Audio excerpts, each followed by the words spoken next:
போடுங்க போடுங்க.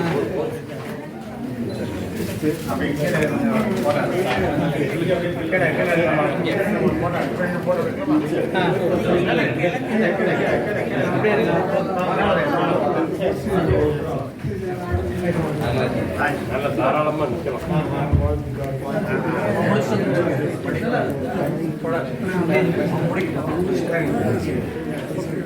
இங்க பாருங்க, நான் இங்க பாருங்க.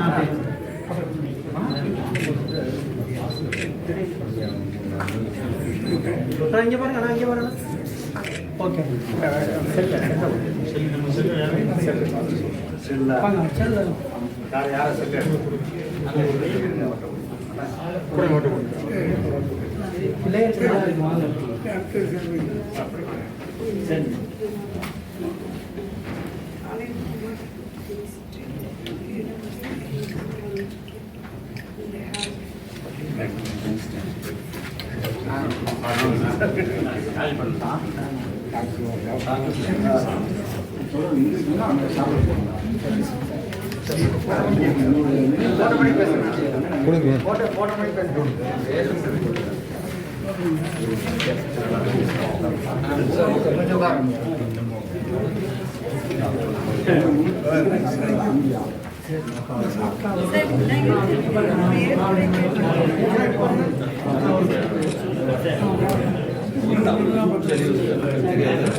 மேடையில் அமர்ந்திருக்கும் சான்றோர் பெருமக்கள் இருக்கும் உலகம் இதை எதிர்ப்புறம் அமைந்திருக்கும்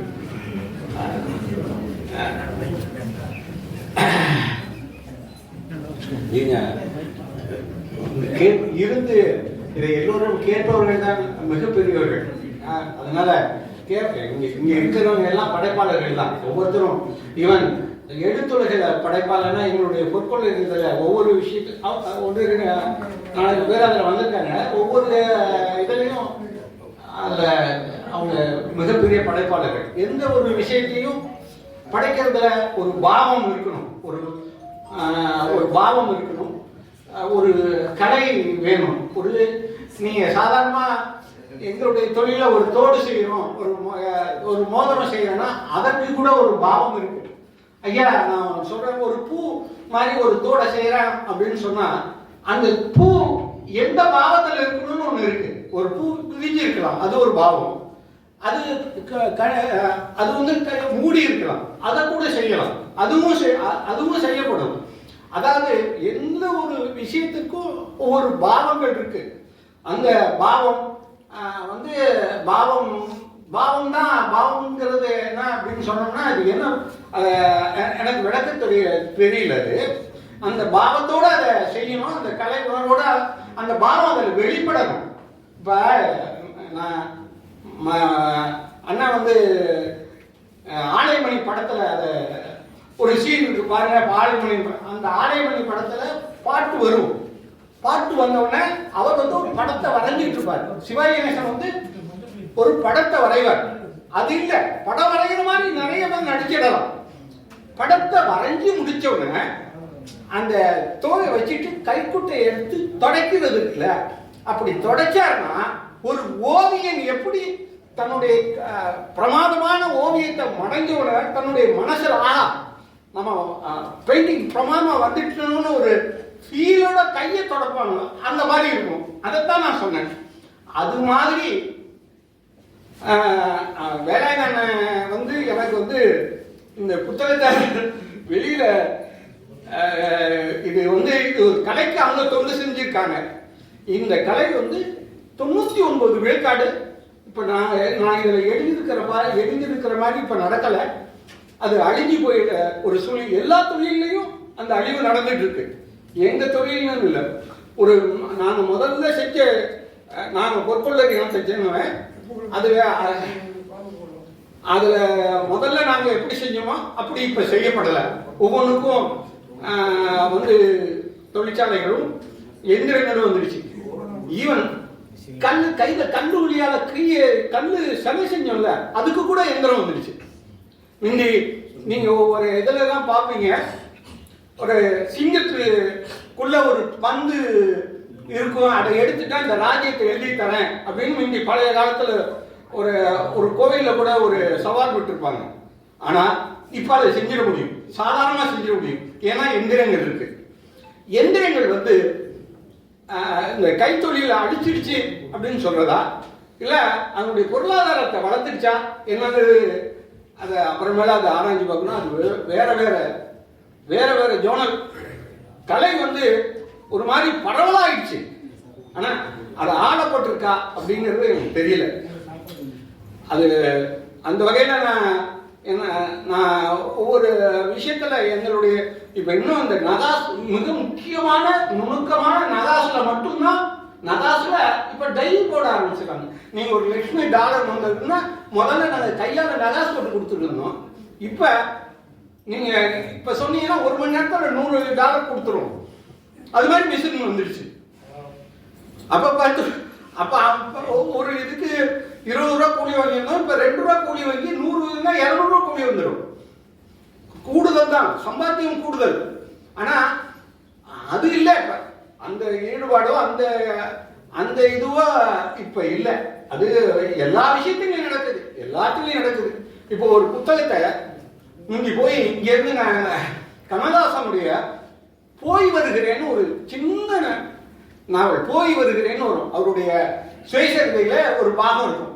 ஒரு 18, 20, 16 பக்கமா என்னமோ. அது அவ்வளவு பிரமாதமான ஒரு இடம். அதுக்காக நான் இங்கிருந்து திருச்சிக்கு பஸ் 1.5 நாவோ அந்த நாவல் அந்த ஒரு கதையை புத்தகமா போட்டிருந்தாங்க. அதுக்காக இங்கிருந்து திருச்சிக்கு போய் அதை வாங்கியிருக்கேன். இங்க தஞ்சாவூர்ல எனக்கு இருக்கோம், இங்கிருந்து திருச்சிக்கு போய் வாங்குவோம். திருச்சிக்கு போனா வேற ஒண்ணு விஷயம், அங்க பிளாசா தியேட்டர்ல இங்கிலீஷ் படம் இருக்கும், பார்த்துட்டு வந்துருவோம். அதனால திருச்சிக்கு போறதுன்னா ஒரு ஆசை தான். இங்க இருந்து நாங்க தஞ்சாவூர்ல இருந்து திருச்சிக்கு போய் நான் நண்பர்கள் அது மாதிரி திருச்சிக்கு போய் பார்த்துட்டு வந்துடுவோம். புத்தகம் வாங்க போனேங்கிற சாப்பிட்டு படம் பார்த்துட்டு அப்படியே ஜாலியாக இங்கே எல்லாம் சாப்பிட்டு வந்துடுவாங்க. பிரியாணி கடை, ஒரு பெரிய பிரியாணி கடை இருக்கு. அந்த பிரியாணி கடையில் போய் சாப்பிட்டுட்டு ரொம்ப இதாக வந்துடுறது. அந்த மாதிரி ஒவ்வொரு இதுக்கும் அந்த நிகழ்வுல அந்த மாதிரி போயிட்டு இருக்கு. இங்க அறிவன் 1980 வானம்பாடி கவிஞர்கள்னா மிகப்பெரிய நேத்தாலும் அதில் இருந்தார். வானம்பாடி கவிஞர் அந்த வருஷத்தில் இருந்தவர் அறிவன் தோழர். இந்த அறிவன் தோழர் வந்து இப்ப எனக்கு முதல் கையெழுத்து பிரதியா அவர் படிச்சாரு. படிச்சுட்டு ரத்தன கேரக்டர் வந்து ரொம்ப இதா இருக்கு அப்படின்னு சொல்லிட்டு அப்புறம் என்ன இப்படி பண்ணிட்டீங்க ரத்தன கேரக்டர், அப்புறம் மேல ஏன் இப்படி பண்ணீங்க அப்படின்லாம் கோச்சிக்கிட்டாரு. அந்த அளவுக்கு அதை பார்த்தாரு. அவர் வந்து முதல் பிரதியை படிச்சுட்டு இங்க வந்து தலைமையேற்று கொடுத்ததுக்கு எனக்கு ரொம்ப ரொம்ப ரொம்ப நன்றி.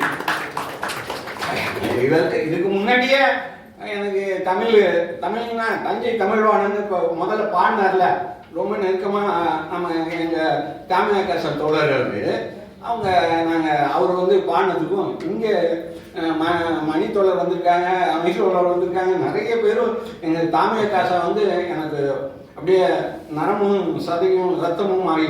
அது இல்லைன்னா உயிர் என் பையன் அவன் எப்படி எழுதுன்னு எனக்கு தெரியாது.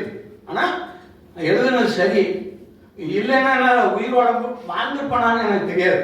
நான் ஒரு தடவை நான் சொல்கிறேங்க, இப்போ இந்த இத்தனை உட்காந்துருக்காங்க அம்பிகா பாலு, இந்த ஐயப்பன் இதில் நான் இத்தாலி போயிருந்தேன். இத்தாலி போயிருந்தப்ப நான் இந்த மாதிரி சும்மா வந்து ஒரு தடவை இந்த இதில் காலில் அடிபட்டா, அப்புறம் இவங்க வேற ஒரு இதுக்காக கொண்டு வந்தாங்க இந்த கேரளா தைலம், அதை போட்டுட்டு ஓரளவுக்கு நடக்க ஆரம்பிச்சிட்டேன். கீழே இங்கே வந்து தான் மற்ற இதெல்லாம் பாடினேன்.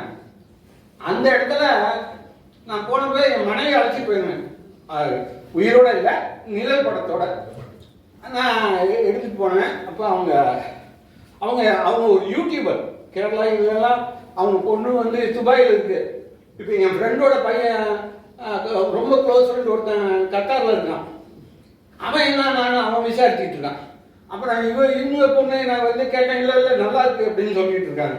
ஏன்னா அந்த மாதிரி ஒரு சூழ்நிலை இருக்கு. ஆனால் நாங்கள் வெளிநாடு போனப்ப என்கிட்ட ஒரு சிறிய இந்த இந்த விஷயத்தை தெரிஞ்சுட்டு என்கிட்ட நீங்கள் ஒரு மாதிரி சவால் விட்ட மாதிரி, அது சவால் விட்டவோ இல்லையோ நீங்கள் மனைவி அது இதுன்னு சொல்கிறீங்களா அப்படின்னு. இப்போ ஏதாவது கவிதை சொல்லுங்க பார்ப்போம், கவிதை சொல்லுங்க.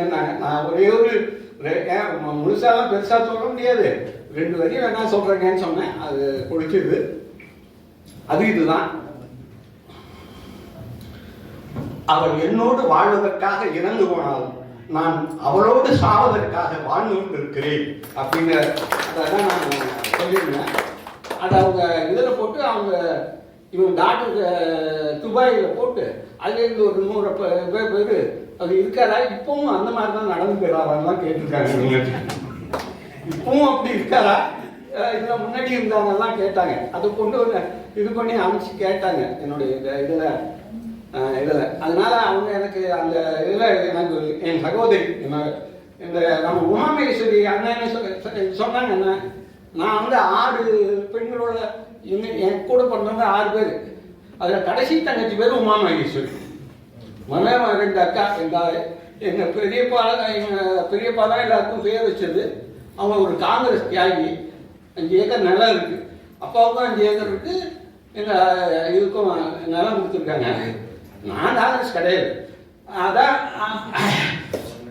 அது அதில் வந்து பேர் வச்சது கஸ்தூரி பாய், விஜயலட்சுமி பண்ணிட்டு மாதிரி இப்படின்னு வச்சுப்போ கடைசியில் உமாமகேஸ்வரன் இது வச்சுருந்தாங்க. இந்த பருத்திப்பர் கோயிலுங்கிற விஷயம் வந்துங்க, இது வந்து அண்ணா என்னை நான்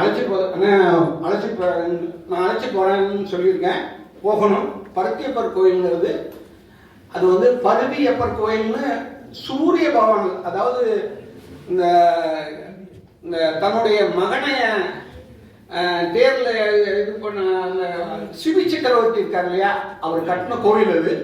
அவர் வந்து வழிபட்டது. அங்கே பல சாபங்கள் நிறைவேற வந்து சாப விமோசன கோயில்னு நம்பிக்கிறாங்க, இருக்காங்க, வந்துட்டு இருக்காங்க. அது ஐயமார்கள் சம்பாதிச்சுட்டு இருக்காங்க. இதெல்லாம் அது வேற விஷயம். அதனால அந்த இது இல்லை. அந்த கோயிலில் நாங்கள் வருஷம் எங்கள் தாத்தா பாட்டி வந்து ஒரு பங்குனத்துக்கு இந்த மாதிரி சமைச்சு போடுவாங்க. அதுக்காக போவாங்க. அதுக்காக வண்டி கட்டிட்டு போகிறப்ப தான் இந்த சூரக்கோட்டை, இந்த ஐயனார் கோயில், சிவாஜி கணேசன் அந்த இதெல்லாம் வருதுங்க. அங்கே போகிற வழியில் ஒரு குளம் இருக்குது. அங்கே அந்த சூரிய குளம் சந்திர குளம்னு 2 இருக்குங்க. பருத்தியப்பார் கோயிலில் சூரிய குளம் சந்திர குளம்னு. இது சூரிய குளம்னு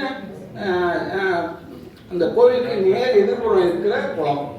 அந்த இடத்துல எப்படி இருக்குன்னா, அந்த இடத்துல தண்ணி வந்து ஸ்டீம்பால் மாதிரி இருக்கும், ஒரு மாதிரி கலராக இருக்கும். ஆனால் இந்த பங்குனி தன்னைக்கு ஒரு 10,000 20,000 காவடி வரும்.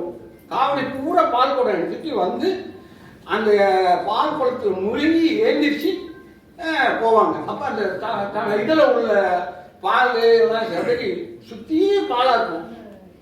அந்த இடத்துக்கு போகிறதுன்னா எங்களுக்கு தீபாவளியை விட அந்த பங்குனி திருநாள் தான் ரொம்ப முக்கியமான நாள்.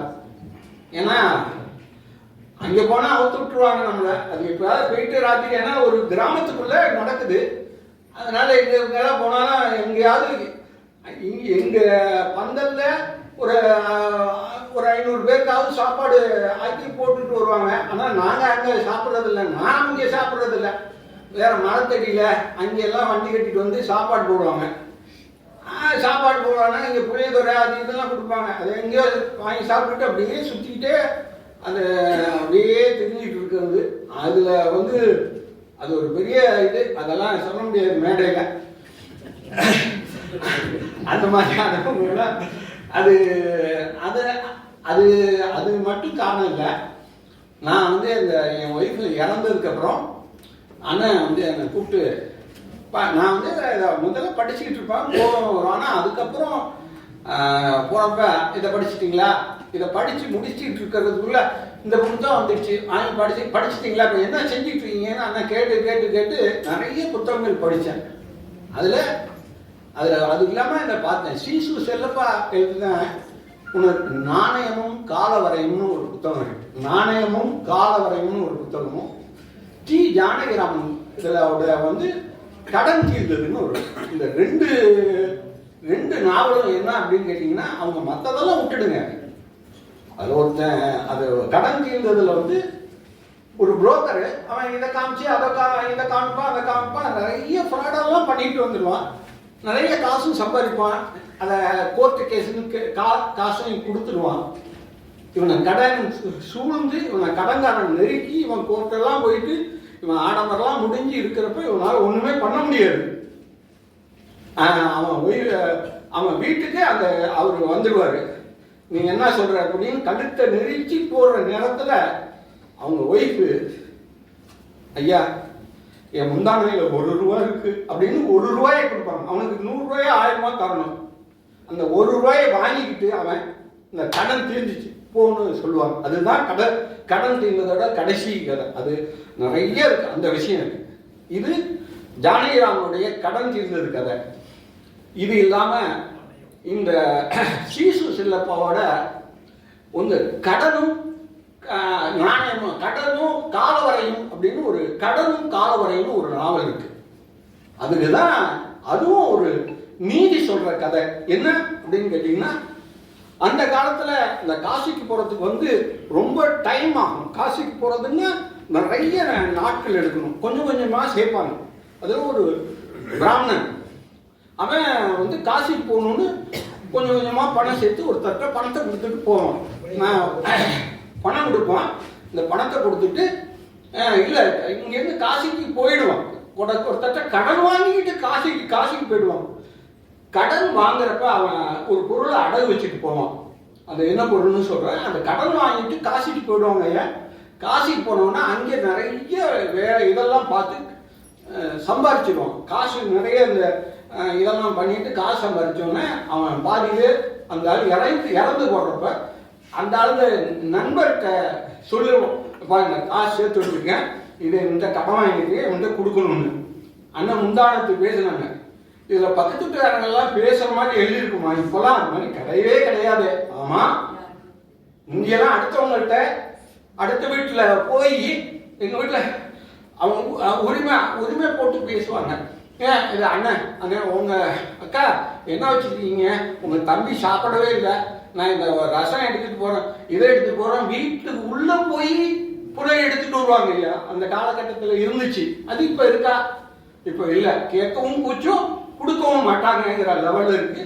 நான் அந்த காலகட்டத்தில் தன்னுடைய கடனை தன்னுடைய நண்பன்கிட்ட நான் இந்த பணம் வச்சிருக்கேன், இந்த பணத்தை நான் இந்நாட்டு காசிக்கு வரும்போது இந்நாட்டை கடன் வாங்கிட்டு வந்தேன் அப்படின்னு சொல்லி பணம் சேர்த்துட்டே வரப்ப பணம் கொடுக்குறப்பே இங்கேருந்து காசிக்கு போய் பணம் சம்பாதிச்சு பணம் இன்னொருத்தட்ட கொடுத்தான்ல அவன் செத்து போயிடுவான்.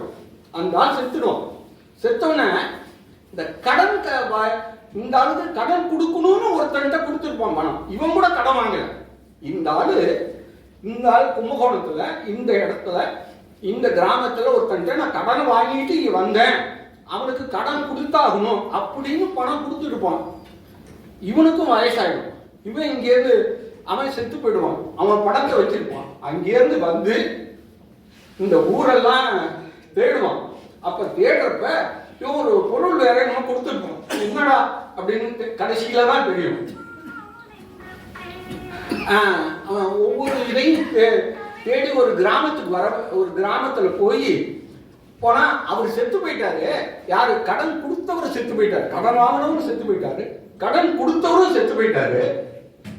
அவர் பையன் இருக்காரு, நீங்க போங்க போய் பார்க்கலாம் அப்படின்னு ஒரு அடையாளத்துக்கு கொண்டு போய் ஒரு அட்ரஸ் சொல்லுவாங்க. அந்த இடத்துக்கு போனா அவர், ஆமா எங்க அப்பா இருந்தாரு, ஆமா அவருக்கு தெரியும், இல்ல அவர் ஒரு பொருள் கொடுத்துட்டு ஒரு கடன் வாங்கியிருக்காராம், இல்ல அப்படியெல்லாம் ஒன்றும் கொடுக்கலங்க, ஒன்றும் பணம்லாம் எனக்கு வேணாம். பையன் சொல்லுவான், எங்க அப்பா எங்க வாரிசு ஒருத்தர் பணம் கொடுத்துருக்காரு, பணத்தை கொடுக்குறேன், அந்த பொருள் ஏதாவது இருக்கானு. அப்படியெல்லாம் ஒன்றும் இல்லை, பணமும் வேண்டாங்கம்மா.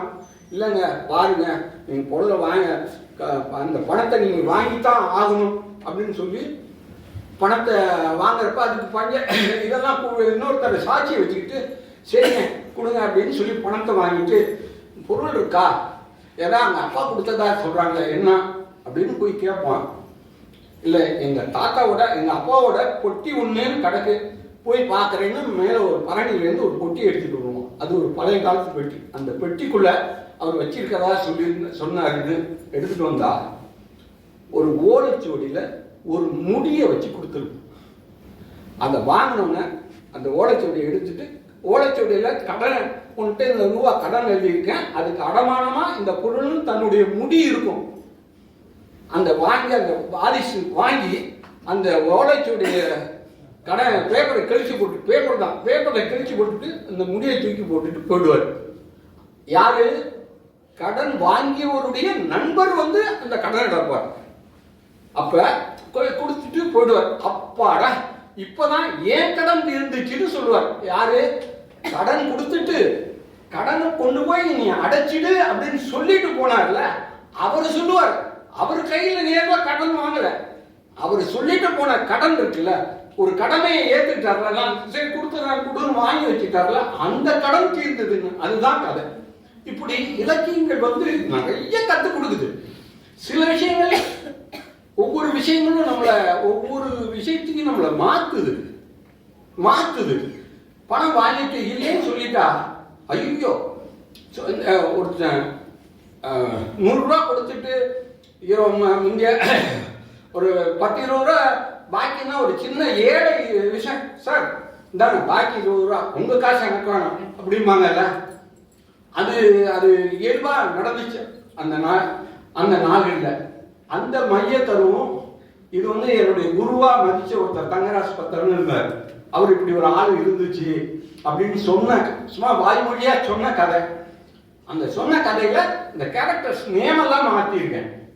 இந்த கதையோடைய கதைநாயகர்களின் பெயர்கள் மாறி இருக்கு, சம்பவங்கள்லாம் நடந்திருக்கு.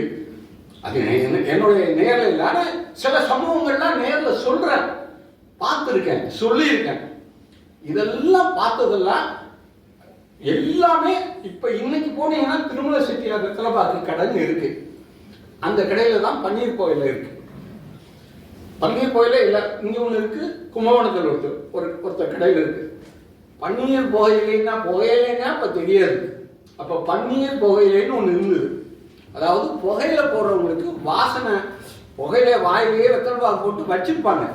அதுல வாசனை புகையில இருக்கிறது தான் பன்னீர் புகையில. அந்த பன்னீர் புகையில அங்கே மட்டும்தான் கிடைக்கும். அதே மாதிரி இங்க குழந்தை வைத்தியர் இருந்தாருன்னு சொல்லியிருக்கேன். இப்பவும் இருக்கார் கோபால்சாமி வைத்தியர்னு, புள்ள வைத்தியர்னு பேரு. அவர் ஒரு வைத்தியெல்லாம் பார்க்க வேண்டாம்.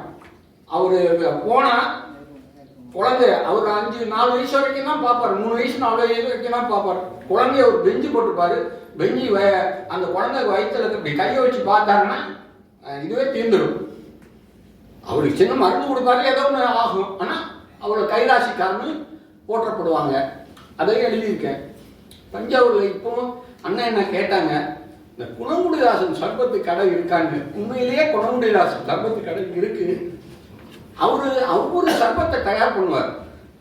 அந்த தயார் பண்றது மட்டும் இல்லை, அப்ப அங்கே ஒரே கேவாசல் போயிட்டு வந்தா கூட்டமா இருக்கும். அவர் வந்து எல்லாரும் ஸ்பூன்ல ஊற்றுவாங்கன்னா அவர் கிண்ணத்துல சர்பத்து ஊற்றுவார். அது மட்டும் இல்லாம இந்த இடத்துல வேர்த்து இது பண்றப்ப ஸ்வீட்டும் கையில போட்டுமா, கையாலையும் துடைக்க முடியாது. இப்படின்ட்டு அவரை போடுவார். அவ்வளோ அருமையான அந்த சர்பத்து. அதுக்கு வந்து எல்லாரும் எலுமிச்சம்பழம் போடுவாங்க. அவர் அந்த காலத்தில் மாற்றி நார்த்தம்பழம் போட்டு ஆரஞ்சு பழம் போட்டு அந்த சர்பத்து கொடுப்பார். அந்த சர்பத்து அவ்வளோ அருமையாக இன்னைக்கும் இருக்கும். இதுவே திருவிழாவில் இருக்கு. அரைநாவுக்கு 2 நாள், அரைநாவுக்கு 1 நாவுக்கு சர்பத் கிடைக்கிற காலத்தில் 2 ரூபா சர்பத் சொல்கிறவர் அவர். இங்கே அதில் பால் சர்பத் இருக்கு. இந்த பால்குளம்ங்கிற ஏரியா, அதுக்கு பால்குளம்னு பேர் இல்லை, அது பேர் சூரியகுளம். அது பருதியப்பர் கோயில்னு அங்கே வந்து அவங்க சாமந்திக்குன்னு சொல்கிறாங்க. அந்த கோயிலில் இருக்கிறதுக்கு நேர் இருக்கு. அந்த கோயிலில் அந்த இடத்துல ஒரு அரச மரம் இருக்கு. அது இல்லாமல் பக்கத்தில் சவுக்கு தோப்பு இருக்கு. நிறைய காட்சிகள் எழுதிக்குங்க. சவுக்கு தோப்பு பௌர்ணமி அந்த சிவாய சக்தி கிருஷ்ணசாமி ஒரு டைலாக் இருக்கு. சக்தி கிருஷ்ணசாமி யாரு அப்படின்னா வீரபாண்டிய கட்டபொம்மன், எங்க வீட்டு பிள்ளை, பெரிய இடத்து பெண் அப்படின்னு நிறைய படங்களுக்கு அவர் எழுதியிருப்பார். இந்த செப்பு தகுடடித்து செப்பனிட்ட மறைவோல் மாணிக்க கரைகட்டி வடைந்திருந்த நெருப்பாற்றை மத்தியிலே ஓட விட்ட அழகு அப்படின்னு சிவாஜி கணேசன் டைலாக் இருக்கு. ஆனா அவரு காதலுக்கு லவ் டயலாக் தான் எழுதியிருக்காரு. எங்க வீட்டு பிள்ளையில ஒரு லவ் டயலாக், காதல் டயலாக் வரும். தன்னுடைய காதலனை சந்தேகப்பட்டு எம்ஜிஆரை பார்த்து சரோஜா தேவி கேட்பாங்க. இல்லை, சரோஜா தேவியை பார்த்து எம்ஜிஆர் கேட்பாரு, என்ன கூடு விட்டு கூடு பாயிர இவரு நம்ம வேணு சார் சொல்லணும்னு தோழருக்காக சொல்றேன். கூடு விட்டு கூடு பாயிர வண்டினத்தை சேர்ந்தவன்னு நினைக்கிறியா? ஆமா, நான் வண்டினத்தை சேர்ந்தவன் தான். ஆனா கூடு விட்டு கூடு பாயிர வண்டின்னு இல்லை, மாம்பூவுக்குள்ள நுழைஞ்சி அந்த மாங்காயோட சேர்ந்து மாம்பழம் வரைக்கும் மாம்பழத்தோட வாழ்ந்து சாகுற அந்த வண்டி இனத்தை சேர்ந்தவன் நான் உன்னை மட்டும்தான் காதலிப்பேன் அப்படின்னு அந்த ஒரு டயலாக் வரும். இதை யார் எழுதுனது? சக்தி கிருஷ்ணசாமி. அந்த சக்தி கிருஷ்ணசாமி தஞ்சாவூர் கரந்தையை சேர்ந்தவர். அவர் கூட நான் போயிருக்கேன், அவர் கூட நான் பழகியிருக்கேன். அவர் கூட பழகிருக்கேன்னா 2 நாள் 1 நாள் தான். அவருக்கு தஞ்சாவூர்ல ஏஓஎஸ் பெயிண்ட் கடைன்னு பெரிய கடை. அவர் ஒரு அனில் பிராண்டு இன்னும் ஒரு பெயிண்ட் மேனுஃபேக்சரிங் பண்ணி இப்ப எல்லாம் இருக்கா இல்லையான்னு தெரியல. அந்த ஊர்ல பெரிய ஆள் அவர் வந்து அவரோட ஃப்ரெண்டு சக்தி கிருஷ்ணசாமி. 2 பேரும் ஸ்கூல் மேட்டு வடா போடான்னு பேசிக்கிறாங்க. அவரு ஜாண்டியே இருப்பாரு, கொஞ்சம் செட்டியார் கொஞ்சமா தான் இருப்பாரு, இருந்தாலும் வாடா போடான்னு பேசிக்குவாங்க. ஆனா எனக்கு என்னன்னா அப்ப இந்த கர்ணன் படம் ஷூட்டிங் எடுத்துக்கிட்டு இருந்த நேரம் இவர் வந்திருந்தார். நான் அப்ப நாடகம் சினிமா எனக்கு எப்படியாவது செட்டியார் ஒரு எனக்கு மேலே எங்க வீட்டுக்கு எழுத்தாப்புல சோமசுந்தர் செட்டியார் என் தம்பி வந்திருக்கா, அவனுக்கு தெரியும். வந்து அவர் வீடு இருக்கு. அவங்க எனக்கு எப்படியாவது ஒரு சீன் வாங்கி கொடுத்துட மாட்டாரா, ஒரு நாடகத்தில் ஒரு இது வாங்கி கொடுத்துட மாட்டாரான்னு ஒரு ஆசையில நான் அவர் கூட போனேன். அவர் எங்கே போகிறேன்னா வா அழைச்சிட்டு போயிட்டு அங்கே ஒரு தாசராவ் கடைன்னு ஒரு அங்கே நிறைய உத்தரவா கடைகள் ஜாஸ்தி. தாசராவ் கடைன்னு ஒருத்தர் இருக்கு. அந்த தாசராவ் கடை யாருன்னா அவர் டேப் பாடுற கலைஞர். டேப் முதல்ல டேப்னா என்னன்னு, இந்த டேப் அடிச்சுக்கிட்டே பாட்டு போடுவாங்கல்ல, எரிஞ்ச கட்சி எரியாத கட்சின்னு அந்த காலகட்டத்தில் விடிய திருவிழாவில் நடக்கும். எரிஞ்ச கட்சி எரியாத கட்சின்னு டேப் அடிச்சு பாடுவாங்க. அந்த பாட்டு கலைஞர் அவர்கிட்ட கொஞ்ச நேரம் பேசி இருந்துட்டு அவர்கிட்ட ஒரு தலப்பாக்கு வாங்கிட்டு போவார். நான் இங்கேருந்து அது வரைக்கும் கொஞ்சம் தூரம் போயிட்டு வந்துடுறேன். அவர் கூட போயிருக்கேன், நான் வீட்டோட போயிருப்பேன், ஆனால் அந்த அளவுக்கு தெரியாது. எங்கே இப்படியே போயிட்டா நான் வேற யாரையா பிடிச்சி வேற நாடகத்தில் ஏதாவது ஒரு சீன் வாங்கிடலாமான்னு.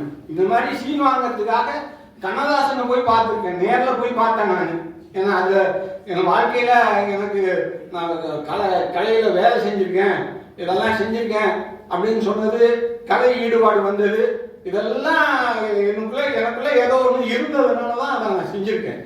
அது வேற இருந்தது. ஆனால் நான் கண்ணதாசன் பார்த்தது, திருவனந்தபுரத்தில் வேலை செஞ்சது, இதெல்லாம் என்னுடைய வாழ்க்கையில் மைல்கல் அப்படின்னு சொன்னா அது மைல்கல். அதோட இன்னைக்கு நடக்கிற இந்த புத்தகத்தை எழுதியிருக்கிறதும் எனக்கு லைஃப்ல ஒரு மைல்ஸ்டோனாக தான் இருக்கு. அண்ணனோட ஒரு பர்த்டே விழாவில் ஒருத்தவங்க சொன்னாங்க, யாரு கம்பதாசனா யாரு அன்னைக்கு அதை சாதாரணமாக எடுத்துட்டாங்க. ஆனால் அது தெரியும். ஸ்டோனில் இப்போ இந்த ஆர்ச் எல்லாம் பண்ணுறப்ப அதுக்கு வந்து கீ ஸ்டோனு, இந்த சென்டர் ஸ்டோன் ஒன்று இருக்கும். நம்ம இட்டாலி இதெல்லாம் பார்த்தோன்னா இந்த இது போட்டிருப்பாங்களா, அப்படியே அப்படியே வெறும் கல்லெல்லாம் கருங்கல் அப்படியே ஆர்ச்சாக நிற்கும் இல்லைங்களா? அந்த ஆர்ச்சில் இந்த சென்டர் ஸ்டோன் இருக்குல்ல, அந்த சென்டர் ஸ்டோன் இருக்குல்ல, அதுக்கு பேர் கீ ஸ்டோன். அந்த ஸ்டோனுடைய அந்த கீ சென்டர் ஸ்டோனோட தான் பிடிச்சி தான் இந்த ஆர்ச்சியை செய்கிறது.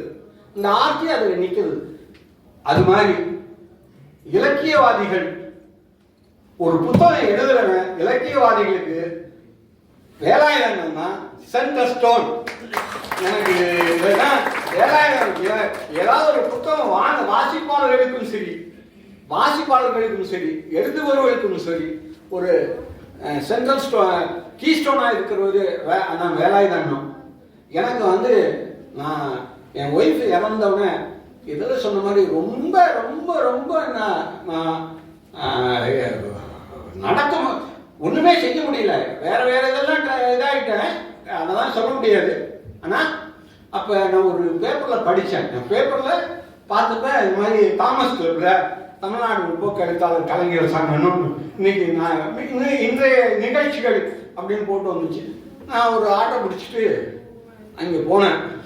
அங்கே போய் உட்கார்ந்தா ஒரு சோதனைலாம் இல்லத்தோட வாயத்தோடரும் கட்டி பிடிச்சிட்டு எனக்கு ஆறுதல் சொன்னது தமிழ்நாடு முற்போக்கு எழுத்தாளர் கலைஞர் சங்கம். தோழர் மணி தோழர் வந்திருக்காரு. அங்கே பெரிய எழுத்தாளர். இவருடைய புத்தகம் போன வாரம் நான் பிழைன்னு ஒரு புத்தகம் வந்துச்சு. எவ்வளோ பெரிய பேச்சாளர்கள், எவ்வளோ பெரிய எழுத்தாளர், நாஞ்சில் நாடனும் பாபா செல்லத்துறை எவ்வளோ பெரிய ஆளுமைகள்லாம் வந்து பேசினாங்க. அவ்வளோ பெரிய நபர்கள். எல்லாம் படைப்பாளர்கள் அதிகம். படைப்பாளர்களே இருந்தால் கூட ரசிகர்களாக இருந்தால் தானே படைப்பாளர் முடியும். ஒரு விஷயத்தை ரசிக்கலைன்னா எந்த படைப்பாளனையும் படைப்பாளன் ஆக்க முடியாது. படைப்பாளன் ஆகணும்னா ரசிகத்தன்மை நிச்சயம் வேண்டும். ஒரு விஷயத்தை எதை செஞ்சாலும் அந்த ஒரு ரசிப்புத்தன்மை இல்லை. எல்லாரும் ரசிகர்கள் தான், எல்லாருக்கும் இருக்கு. சிலருடைய ரசனை வெளிப்பாடு ரொம்ப சிறப்பாக இருக்கு, சிலருடைய வெளிப்பாடு ரொம்ப குறைவாக வெளியில தெரியாம இருக்கு. நிறைய விஷயம் இங்கே என்னுடைய நடைபயிற்சி நண்பர்கள் நிறைய பேர் வந்திருக்காங்க. அது எனக்கு என்னோட வயசு கம்மியாக ஒருத்தர் இருக்காரு. அவருடைய தம்பி தான் எனக்கு. ஆனால் அவருக்கு தான் குருநாதர். என் சக நண்பர் ஒருத்தர் இருக்காரு. அவர் நண்பர் அவரெல்லாம் என்னை வந்து பக்குவப்படுத்தினாங்க அப்படின்னு சொன்னேன். ஏன்னா விடுங்கண்ணா பார்க்கலாம், நான் இதை பார்க்கலாம், அதுக்குன்னு இதை எக்ஸாம்பிள் சொல்லி அதை எக்ஸாம்பிள் சொல்லி என்னை கேட்குனாங்க. ஆனால் ஏறி வந்துட்டேன், அது வேற விஷயம். இப்போ கூட ஒவ்வொரு கால சூழ்நிலையில இந்த மாதிரி இதை செய்யலாமா வேண்டாமா, எதையாவது ஒன்று காமெடியாக பேசி அந்த மாதிரி ஏதாவது ஒன்று நடந்து ஒன்று ஒன்றா காட்சிகள் மாறி வருது. வேணுகோபால் சொன்னார்ல, அந்த வண்டியில் ஏறும்போது காட்சிகள் பின்தொடர்ந்தன. இப்போ போனால் காட்சிகள் பின்தொடரும். எனக்கு ஒவ்வொரு விஷயங்களும் இன்னமும் நிறைய எழுத வேண்டியது இருக்கு. நான் ஒரு நாவல் 2 நாவல் அப்படின்ட்டு சொல்லியிருக்கேன். அதனுடைய தலைப்பு கூட சொல்லியிருந்தேன். அதில் ஒரே ஒரு காட்சி, ஆனால் அந்த ஒரு காட்சியை மட்டும் சொல்லியிருந்தேன். இது ராஜேந்திர சோழனுடைய காட்சி நாவல் தட்டான்குளம்ங்கிற ஒரு நாவல். அந்த தட்டான்குளம் நாவலில் ஒரே ஒரு காட்சி. அது வந்து அந்த எல்லாரும் இது வரைக்கும் அவனுடைய வீரதீர சிலையில் தான் எழுதுனாங்க.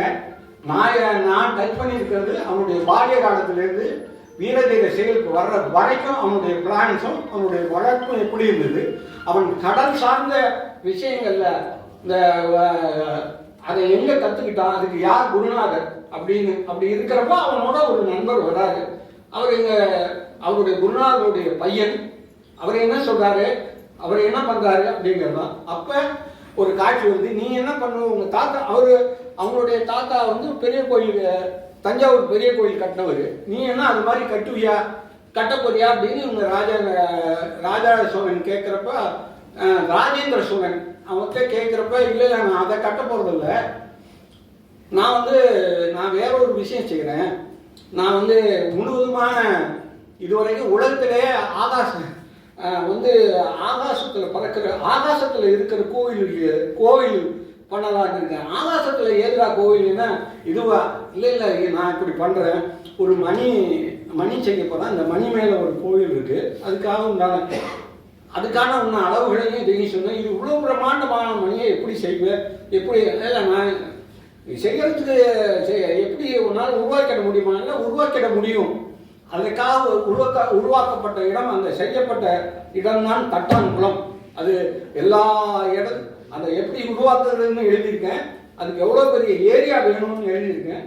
ஏன் அந்த இடத்துல அந்த மணி செய்யணும்னு, அது கடந்து அதை அந்த செஞ்சு முடிச்சு ஃபினிஷிங் ஸ்டேஜில் சில விஷயங்களை கண்ணு திறக்கக்கூடாது, இதை செய்யக்கூடாது, அதை செய்யக்கூடாதுன்னு அந்த இதில் சொல்லுவாங்க.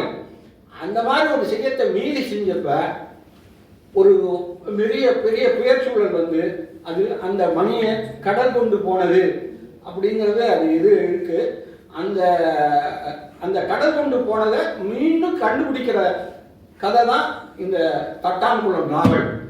இதில் உள்ள ஒரு காட்சியை சொல்லிட்டேன். இதை தொடர்ந்து எழுதலாமா வேண்டாமான்னு அண்ணன் சொன்னாங்கன்னா எழுதலாம். நான் எழுதி முடிச்சிடுவேன் நான். அது அது மாதிரி அந்த இந்த மாதிரி இன்னொன்று புளியமர செக்கடி முக்குன்னு ஒரு தலைப்புல ஒரு சின்ன நாவல் தான், அதுவும் எழுதிட்டு இருக்கேன். இதெல்லாம் எழுதி முடிக்கணும்னா முதல்ல இது நம்ம எழுதுனதை அங்கீகரிச்சுட்டாங்களா இல்லையா, ஏதாவது ஒரு சிலருக்காவது நமக்கு புரியுதா, இதில் என்ன தப்பு, இதில் நிறைய பேர் எனக்கு சொன்னது இதில் என்ன செய்ய வேண்டிய நடையில் இந்த குறைகள் இருக்கு, பெரிய ஜாம்பவான்கள்லாம் சொன்னது இதில் இந்த குறைகள் இருக்கு, இதை எப்படி செய்யணும், இதை எப்படி செய்யணும்னா இதை ஒன்று ரிலீஸ் பண்ணாதான், ஒன்று சொன்னாதானே நமக்கு என்ன குறைகள் நமக்கு தெரியும். அப்படி தெரிஞ்சாதான் நம்ம அடுத்த சரியா செய்யலாம் அப்படிங்கிற காரணத்தால அதை நான் முழுமைப்படுத்தாம வச்சிருக்கேன். அதை சொன்னாங்கன்னா என்னென்ன குறைகளும் இனிமேல் சொல்லிட்டாங்க. ரகசியத்தை சிதம்பரம் ரகசியத்தை சொல்லுங்கன்னு நானும் கேட்டுட்டு இருக்கேன், சொல்ல மாட்டேங்கிறாங்க. அப்படி சொல்லிட்டாங்கன்னா நான் அந்த நாவலை நடிச்சு அதை முடிச்சிடலாம். அது ஏதாவது குறைகள் இருந்தால் பிழைகளை எழுத்து பிழைகளெல்லாம் பார்த்துக்கங்க, அதெல்லாம் நான் பார்க்கறதுக்கு ஆள் இல்லை. ஆனால் மற்ற குறைகளை நான் திருத்திடுவேன் அப்படிங்கிறதுக்காக சொல்கிறேன். அந்த குறைகளை அவங்க சொல்லணும்னு கேட்டுட்டு எனக்கு இவ்வளோ நேரம் பேசி வந்த இந்த எல்லா சொந்த உறவான என் சொந்தங்களுக்கு நன்றி சொல்லி நான் நன்றி.